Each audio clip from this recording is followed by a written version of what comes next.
Oh, Howie Vision is in full effect. The Eagles all of a sudden have $16 million in cap space, and we know a move's coming. And if it really is for a veteran wide receiver, there's only one guy for the job. Stand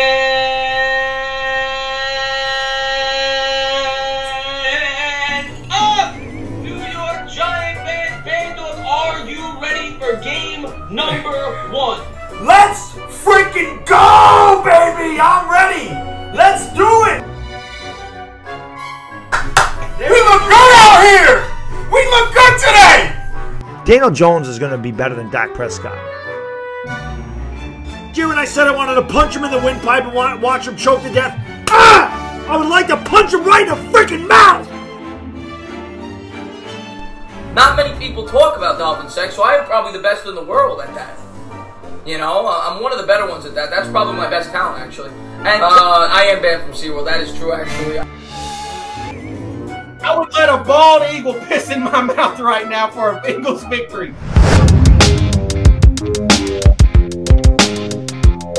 The Giants always stink. You're right, the way King Dingbat here. Welcome to another recap and rant. In this video, I gotta get something off my chest, man. I gotta get something off my chest that's been bothering me all day long. Now, before I get into it, I gotta say this. I just want to say there's been a few people who have contacted me asking me if I was doing a live stream today. Unfortunately, it's been a busy few days, and it's been kind of hard. I will be back having a live stream tomorrow. I have a special guest coming on, so look for that. Yeah, it's been busy. I haven't even been able to answer comments. I will spend a few hours later tonight answering all your comments. So if I haven't yet, just wait. Be patient with me. I'm playing catch-up this week. That's for sure. But I just wanted to thank each and every one of you guys for the support. Please like, please subscribe if you haven't. Now, with that said, let's get into this mother humper, okay? Because the Eagles have $16 million in cap space all of a sudden. They have been functioning to this point with what, like $2 million in cap space. They found a way to get guys like Anthony Harris, Wilson, Nelson. They have been able to have very good signings and do some things. But all of a sudden, they create cap space. They use Lane Johnson to do it and Derek Barnett. Derek Barnett one is baffling to me, being that he's a free agent next year, but it is what it is. But the Eagles, they created this cap space, and I believe Howie Vision is in full effect. We are living in Howie Vision, and he has got something up his sleeve. He has got a plan. What is that plan? Who the hell knows? Who the hell knows? You never know with this guy, that's for sure. But I will say this. If it's a veteran receiver, which I think that's where it's going. I think the most likely scenario is that it would be a veteran wide receiver. Because if you think about it, I mean, you got DeVonta Smith, Rager, Watkins, Fogel. They're all very talented and very young. They're very talented and very young. And they need somebody, a player. I know people say, well, you have coaches to help coach them and do things. But I think there's a difference between having coaches and then having like a coach, player, mentor type guy that they can look to for the little things, the things that they're going through and doing. And you know, that's why I think the Eagles very well could be trying to get a veteran wide receiver. And we talked about Alshon Jeffrey today. I don't want any part of him. I don't want any part of him because he would require too many snaps. He would want to play more, and it would hurt those other guys. Golden Tate, no thank you. He wanted to go be a Giant, go be with Kenny Galladay and Daniel Jones throwing interceptions because he stinks. The Giants stink, by the way. You already could see it. They're fighting and having battles in camp. They're throwing haymakers, whatnot. You know what I mean? They're double moonwalking each other's ass. Even the Giants players hate the Giants. They hate themselves. A team divided amongst each other cannot stand. That's the way I see it. The Giants are going down this year. They may be last place team. They may be a last place team, bad dog. What are you going to do? Who cares? Anyways, let Golden Tate go be with them. To me, if the Eagles are looking at a veteran wide receiver, if they want to go get one, there's one guy to get. There's one guy to go after right now, and that is Larry Fitzgerald. If the Eagles went out and could get Larry Fitzgerald, that would be unbelievable. That would be the perfect guy. Here is a guy, a Hall of Fame wide receiver, the true professional. He's played every position at wide receiver. He can do it all. What better mentor could you have for DeVonta Smith and Jalen Reagor than Larry Fitzgerald? Now, Larry Fitzgerald's 37 years old. He may not play again. He may retire. It's 50-50. If you look at the betting odds, there's slightly, it may be like 60% that he's going to play, 40% that he's not. But you can't go on that. It's really a 50-50 thing right now where he may play, he may not. Now, if he decides to play, he could go back to Arizona, but he's got to go cheap. Okay? You have Arizona, who has DeAndre Hopkins, right? They just brought in A.J. Green to fill Larry Fitzgerald's spot. So they already set at wide receivers, right? So they're set at wide receivers. If he goes there, it's a backup role. It's a big backup role, okay? It's the truth. Now, if the Eagles could pay him a little more money and get him to come in and maybe be a slot wide receiver for them, okay? He doesn't have to have super tons of reps. He could work in with Greg Ward Jr., Jalen Reagor, because you're going to move Reagor in the slot a lot. You're going to move him on the outside. You're going to move him all around. Okay, same with DeVonta Smith. But Reagor primarily would be in the slot, but a guy that could take reps with him would be Fitzgerald. Fitzgerald had, I think he had 54 catches last year for like 409 yards, something like that, and a 1 touchdown. Okay, that's what it was for. So, to me, Larry Fitzgerald is the guy you got to go after. That's the guy I would go after if I were the Eagles. If you throw a little extra money at him, maybe you can get him for $7 million, something like that. He probably would sign right now for $7-8 million. That's a lot of money for him, but on a 1-year contract, if you want to get him in there, just think what he would mean to a guy like DeVonta Smith, a guy like Jalen Reagor. He wouldn't start. You wouldn't have to give him reps all the time. He is 37 years old. He probably wouldn't mind being able to have, work himself in maybe as a backup. I mean, maybe he wouldn't, maybe he would. You got to talk to him. But to me, that's the play.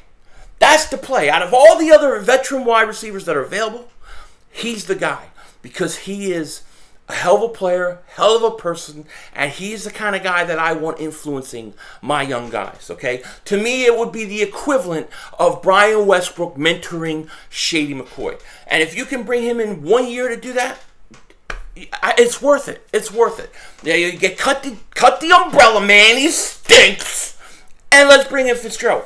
That's what I would say. He'd be like your 5th receiver. That's 4th, 5th receiver. That's it. I think that's the perfect way to go. He won't take tons of reps from everybody else. So I hope that that's what the Eagles do. I hope that's the plan. Now, if they're not going wide receiver, where else could they go? They still could go linebacker. I wouldn't be surprised if you see them add to the defensive line. They could also add to the offensive line. I wouldn't say tackles. I think Jordan Mailata is kind of solidifying that left tackle. He's beating Dillard out. Lane Johnson's a good at right tackle. But maybe if you want another left guard, you know what I mean? Something like that. You bring in a guy. But to me, the Eagles, they basically freed up $16 million for a reason. Some people are saying it's Deshaun Watson. Some people are saying that. I don't think so. Deshaun Watson, with his stuff off the field, no team is going to want to invest in him until that's all taken care of. Okay? It's just the way it is. What else could it be? Could it be for a Goedert? Maybe Dallas Goedert is about to get an extension and they need the money. Possibly. It may be for a few guys' extensions. Whatever the reason, they did it. They did it because there's a plan. There's a plan. We are living in Howie vision, and that's just the way it is. And to be honest with you, not a big Howie guy, but I love the fact that we got $16 million in cap space. I love it. I love you. I'm coming for more Holmes meats. I love it. Now, the other thing I want to talk about is this tight end situation, because this is a situation where a lot of people are talking. I discussed this yesterday on Philly, the podcast channel. Shout out to him. what to do with Zac Ertz. By all accounts, Zac Ertz is having a great camp, great connection to Jalen Hurts. But here's the thing. The blonde bomber, we all know, can still play. He's still got a few years left. But no matter whether he's doing bad or he's doing good, you're going to say he is doing great. He looks good. This is what builds up his value. Teams go, oh, the Eagles are happy with him. The Eagles are preparing to, they might keep the guy. They freed up $16 million. Could they possibly extend Zac Ertz? Hell no. They're not extending Zac Ertz. It ain't happening. But I will say this, though. I will say this.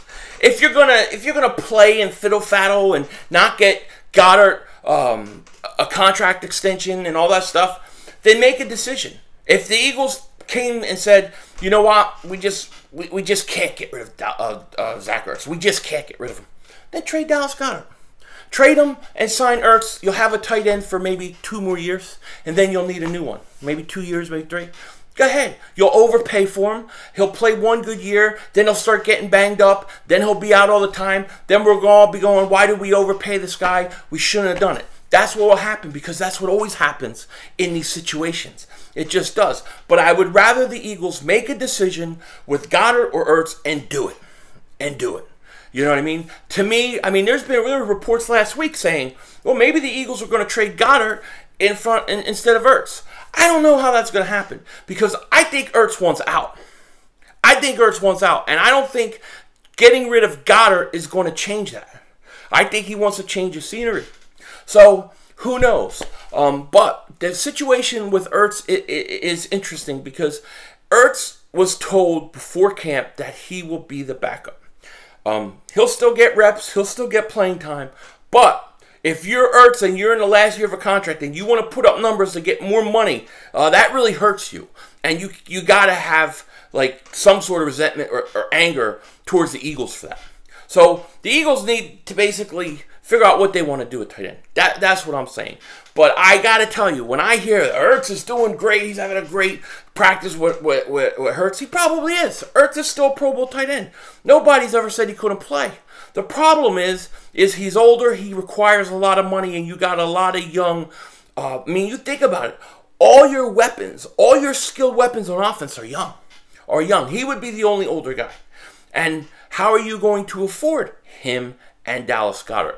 So you got to make a decision, one or the other. And I still think Ertz is gone before week 1.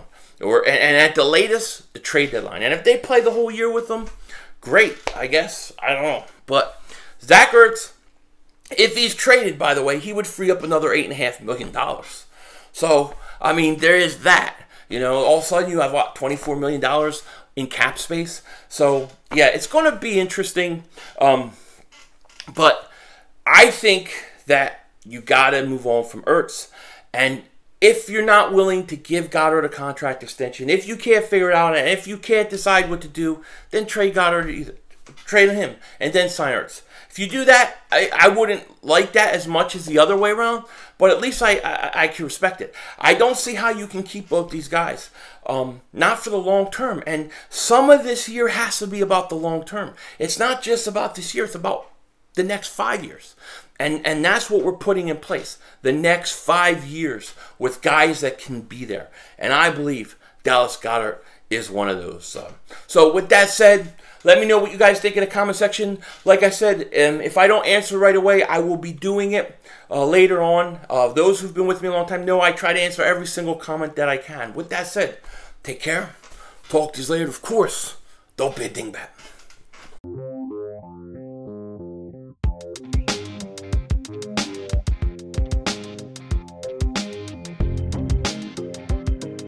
Do you feel that, Eagle fans?